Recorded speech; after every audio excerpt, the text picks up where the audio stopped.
All right, so this is where I'm at right now with the Coupe project.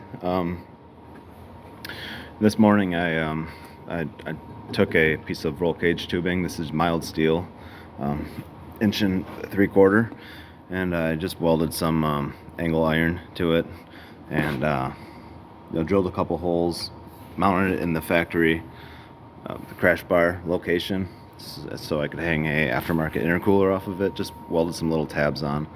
These tabs are actually just the pieces of metal that I cut off right here off the angle iron. And universal intercooler. It's just a cheap Chinese intercooler. The cord dimension is the same as the Wagner S2 RS2 upgraded intercooler, so I figured that was pretty good sizing. It also has 3-inch inlet and outlet. I'm gonna be running 2.5-inch plumbing for the whole turbo system, the whole charge, all the charge pipes. So I just have it an elbow, reducing it to 2.5.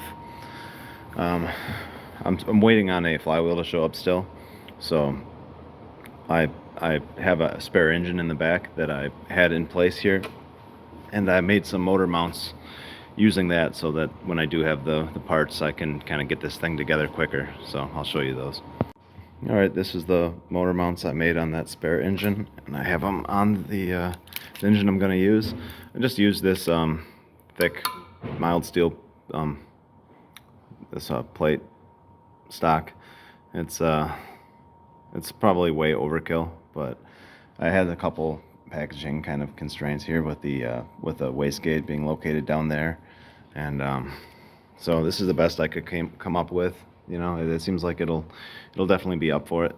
So on this side I did something a little bit different. I used the same stuff underneath here. It's the same, but I just kind of put a sheet metal around it to add a little bit extra strength. This is kind of heavy gauge sheet metal. I'm gonna have a bit of a problem with the oil filter location. I can use an oil filter, but if I use the factory cooler, it's gonna bump into this mount bracket. So what I'm gonna end up doing is just putting one of those little relocation kits that just screw on where the oil filter is. Give me two 10AN lines, go to a universal oil filter that maybe I'll locate right here, somewhere where I can get to it easily from the bottom.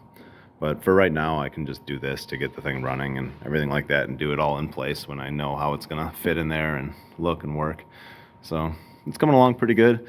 Once I get the flywheel, I can bolt that on, and the clutch, and then I can stick this thing in there and start figuring out the little stuff. But it won't take too long. So that's where I'm at now. Thanks.